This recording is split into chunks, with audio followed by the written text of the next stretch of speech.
हेलवेट हम लोग कर रहे थे कंप्लीट गवर्नमेंट एग्जाम के लिए वर्ल्ड ज्योग्राफी। और आज का लेक्चर हमारे होने वाला है एटमॉस्फेयर के बारे में। तो हम लोग एटमॉस्फेयर के लेक्चर 3-4 लेक्चर कर चुके हैं एक्चुअली पहले, और ये आखिरी लेक्चर होने वाला है एटमॉस्फेयर का। तो भैया पिछले लेक्चर में हम लोगों ने देखा था कि हम लोगों ने कंपोजिशन देखी थी किसकी, हमारे एटमॉस्फेयर की, यानी कि हमारा एटमॉस्फेयर बनता किससे है। तो उसके अंदर हम लोगों ने गैसेस के बारे में पढ़ लिया था।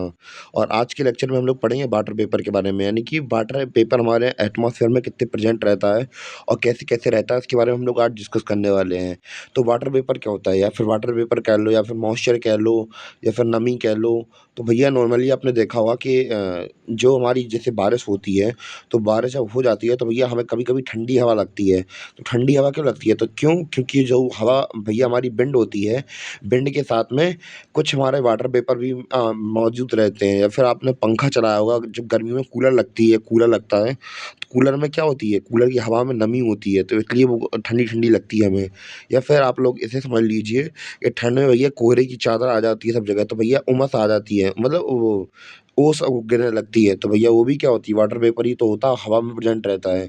या फिर एक घर में एग्जाम्पल करके देख लेना। तो भैया जाना अपने घर में, एक बर्तन के अंदर पानी रखना और फिर उसे उबालना, और ऊपर अपना हाथ लगा लेना, उसके जहाँ पे धुआं निकल रहा होगा उसके ऊपर हाथ लगा लेना। तो आप ना थोड़ी देर में देखना हाथ आपका गीला हो जाएगा। क्यों हो जाएगा, वो गीला इसलिए हो जाएगा क्योंकि भैया जो वाटर वेपर है वो वाटर गैस बन जा रहा है, कन्वर्ट हो जा रहा है गैस में, और फिर आपके हाथ में लग रहा है। तो यही हमारा होता है वाटर वेपर। तो भैया इतना डेफिनेशन क्लियर हुआ कि वाटर वेपर होता क्या है। तो भैया इसी के साथ हम लोग बात करेंगे अपने पहले पॉइंट की, जो कि हमारा पहला पॉइंट क्या है, water vapour is a variable gas which decrease with increase in altitude. Altitude मतलब क्या होता है, ऊंचाई के साथ साथ हम लोग जैसे ही देखेंगे कि जो हमारी वाटर वेपर है वो क्या होने लगता है, कम होने लगता है। और पहली बात तो हम लोग वाटर वाटर वेपर के बारे में बात करें, तो भैया वाटर वेपर हमारी क्या है, एक वेरिएबल गैस है। वेरिएबल गैस का मतलब क्या होता है, परिवर्तनशील गैस। यानी कि ऐसी गैस गैस क्या है, ये क्या करती है। अब जैसे सबसे पहले हम लोग पानी है, पानी भैया पानी क्या होती है, पानी को अगर ठंडा कर दो सॉलिड बन जाएगा, सॉलिड को ठंडा कर दो, सॉलिड को थोड़ा गर्म कर दो तो भैया लिक्विड बन जाता है, और लिक्विड को थोड़ा गर्म कर दो तो गैस बन जाती है। तो इस प्रकार हमें ये सीन देखने को मिलता है कि ये क्या करता रहता है, चेंज करता रहता है। तो हम लोग यही कह सकते हैं वाटर वेपर क्या एक वेरिएबल यानी कि परिवर्तनशील गैस है, जो कि ऊंचाई यानी कि आसमान में आप लोग जितने ऊपर तक जाइए, जैसे कि मैंने आपको कल भी बताया था कि हम लोग जितनी ऊंचाई पे जाते जाते हैं, तो ऊपर हमारी ऑक्सीजन वगैरह का, दूसरी गैसेस का कंपोजिशन थोड़ा कम हो जाता है। और केवल 32% एरिया तक में, 32 किलोमीटर तक के एटमॉस्फेयर के अंदर ये सब चीज़ें रहती हैं, वरना बाकी सब खत्म हो जाती है यदि ऊपर जाते जाते। तो वही वाटर पेपर के साथ है, ये जितनी ऊंचाई पे जाते जाओगे तो उतना वाटर पेपर खत्म होता जाएगा। इतना पॉइंट क्लियर है आप लोगों को। तो भैया आपने इतना तो समझ लिया कि वेरिएबल गैस और जो ऊपर हाइट के साथ ये क्या कर देती है, हाइट के साथ ये क्या करती है, कम होना स्टार्ट हो जाती है। तो क्यों कम होना स्टार्ट हो जाती है, हम लोग इसके रीजन को समझते हैं। तो भैया ये है हमारा जमीन एरिया, ये रहा हमारा पानी। तो भैया हम लोग देखते हैं कि गर्मियों के टाइम पे पानी कितना तरीके से एवोपरेट होता है। तो भैया ये हमारी आ रही है इंसुलेशन, यानी कि सूर्य की किरणें आ रही हैं। तो भैया यहाँ से टेम्परेचर राइज होगा और पानी क्या करेगा, एवोपरेट करेगा ऊपर जाके। तो नीचे आप लोग यहाँ पे जहाँ से हम लोग बात करें नदी है, और यहाँ से जब एवोपरेट हो रहा है तो भैया यहाँ पे टेम्परेचर देखिए कि बढ़ रहा है यहाँ पे। और दूसरी बात भैया हमें यहाँ पे एवोपरेशन ज़्यादा देखने को मिल रहा है, यानी कि जो ओस है वो कहाँ पे ज़्यादा होगी, यहाँ पे नीचे तरफ ज़्यादा ओस होगी। थोड़े ऊपर जा रहे हैं और कम हो रही है, और ऊपर जा रहे हैं और कम हो रही है, और एक समय के बाद जो क्या ओस है हमारी वो क्या हो जाएगी, खत्म हो जाएगी। क्योंकि भैया जितना ऊंचाई पर हम लोग जाते हैं, वो क्या होता है, उतनी ऊंचाई पर जाते हैं तो भैया उतनी डिग्री हमारा क्या हो जाता है, ठंड पड़ने लगती है, यानी कि जो टेम्परेचर है वो कम हो जाता है। तो भैया एक वो हमारा एक ना यहाँ पे एक फैक्टर लगता है, यानी कि हर 165 किलोमीटर की हर 165 मीटर पे जाने पर हमारा 1 डिग्री सेंटीग्रेड कम हो जाता है। तो भैया इसी को क्या बोलते हैं, नॉर्मल लैप्स रेट बोलते हैं, यानी कि जितनी ऊंचाई पर जाते जाएंगे उतना टेम्परेचर हमारा गिरता जाएगा। भैया ये एक फिनोमेना होता है, तो आपको याद रखना पड़ेगा। और हम लोग देख रहे हैं यहाँ पे एक समय के बाद जो हमारा यहाँ पे एवोपरेशन देख रहा था कि भैया जो धरती के नीचे जो एवोपरेशन जहाँ पे एक्चुअली अकर कर रहा था, उसके ऊपर जाते जाते हम लोगों ने देखा ऊपर जाके टेम्परेचर इसका इतना ठंडा हो गया कि बिल्कुल बर्फ जम गई वो, और वहाँ पे क्लाउड का फॉर्मेशन हो गया। इतना क्लियर हुआ कि भैया हम लोगों ने देखा था कि भैया क्यों, अभी हमने रीजन समझ लिया कि क्यों हमारा जो वाटर वेपर होता है ऊपर पहुँचने मतलब ऊंचाई के साथ साथ जाके हमारा वो क्या बन जाता है, क्लाउड बन जाता है। इतना क्लियर हुआ या नहीं हुआ। तो भैया यहाँ पे एवोपरेशन हमने देखा, तो भैया हमारा जो गैस थी वो क्या बन गई, लिक्विड बन गई। इतना क्लियर हुआ। आई मीन एवापोरेशन हुई तो हमारी लिक्विड क्या बन गई, गैस बन गई, यहाँ से ऊपर पहुँची और ऊपर पहुँचने के बाद कंडेंसेशन हो गया, तो भैया जो क्लाउड से क्लाउड बन गए हमारे, गैसेज़ हमारी क्लाउड बन गई, क्योंकि वहाँ पे जाके बहुत ज़्यादा ठंड थी, तो भैया मॉइस्चर के रूप में रह ही नहीं पाएँगे वो, इसलिए वो क्या बन गए, क्लाउड बन गए। तो क्लियर हुआ? इसके बाद हम लोग बात करेंगे अपने दूसरे स्टेटमेंट की। तो भैया हमारा दूसरा स्टेटमेंट हमसे कुछ इस प्रकार कहता है, the amount of water vapour decrease from the equator toward the poles, यानी कि हम लोग बात करें जहाँ हमारा क्या बोलते हैं, जो वाटर वेपर होता है, अगर हम लोग इक्वेटर में देखेंगे तो भैया हमारा जो वाटर वेपर है वो ज़्यादा बन रहा है, और वही अगर हम लोग पोल्स की तरफ जाते हैं, वाटर वेपर हमारा पोल्स की तरफ जाता है, तो भैया वहाँ पे क्या हो जाता है, वहाँ पे डिक्रीज़ हो जाता है।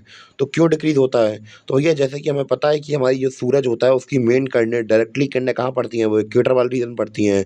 इसलिए वो इवेपोरेट यहाँ पे ज़्यादा करता है पानी को। तो भैया जो जंगल वगैरह होते हैं तो भैया यहीं पे एग्ज़िस्ट करते हैं। कहाँ पे? जहाँ पे इक्वेटर होता है और जो पानी की मात्रा अच्छी होती है तो भैया यहाँ पे वो ग्रो करते हैं। तो इसी प्रकार जो वाटर वेपर होता है यहाँ पे एग्ज़िस्ट करता है, मॉइस्चर रहता है यहाँ पे, उमस रहती है वहाँ पे।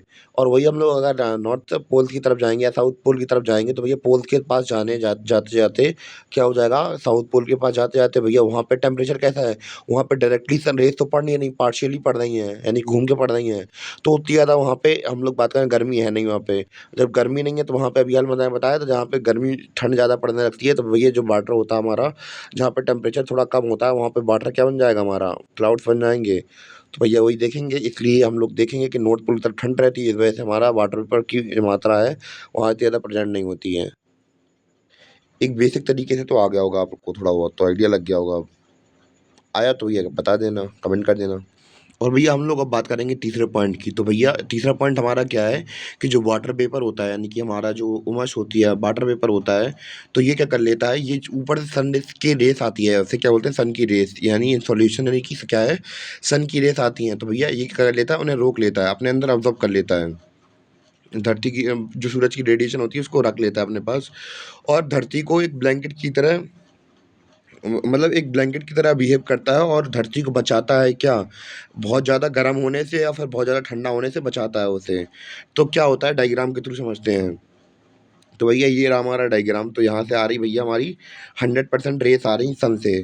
तो यहाँ पे ये रेशियोज़ लिखे हैं, तो ये फिक्स रेशियोज़ नहीं है, मैं अंदाज़े से मतलब एक एप्रॉक्स अंदाज़ा बता रहा हूँ आप लोगों को क्या-क्या होता है। तो भैया ये रहा हमारा एटमॉस्फेयर, तो भैया यहाँ पे ये पानी इवेपोरेट हो रहा है नीला-नीला। यहाँ पे कंटेंट हमें बहुत ज़्यादा दिख रहा है इवेपोरेशन का, यहाँ पे थोड़ा कम दिख रहा है। तो भैया जैसे ही हम लोग बात करें कि सन की रेज़ धरती के अंदर आती हैं, तो भैया जो वाटर वेपर होता है, ये कुछ परसेंट इसकी हीट को क्या कर लेगा, एब्ज़ॉर्ब कर लेगा। और धरती को ना ही इतना ज़्यादा गर्म होने देगा और ना ही इतना ज़्यादा ठंडा होने देगा। तो भैया क्लियर हुआ? इस वजह से हमारी धरती बची हुई है। मैं फिर से बता दे रहा कि भैया जो हमारी सूरज की किरणें होती हैं, ये आई हमारे धरती के ऊपर, और फिर जो हमारा वाटर वेपर प्रेज़ेंट था धरती के ऊपर हमें पता है, तो वो 30% तक का 30% या फिर ऐसे ही आस-पास में क्या कर लेता है, जो हीट होती है उसको ऑब्ज़र्व कर लेता है, बाकी 70% छोड़ देता है। तो ये हीट होकर निकल आती है हमारी। तो ये इतना ऑब्ज़र्व हुआ, यानी कि ये ऑब्ज़र्व कर लेता है, 30% हीट को ऑब्ज़र्व कर लेगा और एक्ट यानी कि कंबल की तरह एक्ट करेगा और हमें कैसे बचाएगा? हमारी धरती को बहुत ज़्यादा गर्म या फिर बहुत ज़्यादा ठंडा होने से बचा लेगा। अगर मान चलिए कि बहुत ज़्यादा गर्मी हो जाएगी तो सब जगह रहेगी सराउंडिंग, तो हम लोग क्या रह पाएँगे? नहीं रह पाएँगे। अगर बहुत ज़्यादा ठंड हो जाएगी तो भैया आइस हो जाएगी तो भैया हम लोग रह पाएँगे? नहीं रह पाएँगे, दिक्कत हो जाएगी। तो भैया जो हमारी धरती पर सर्वाइवल बनता है वो किस वजह से बनता है भैया? ये वाटर वेपर की वजह से भी एक तरीके से कह सकते हैं। क्लियर हुआ कि नहीं हुआ? आप थोड़ा दोबारा से रिवाइज़ कर लेते हैं तो भैया आपको जल्दी समझ में आ जाएगा।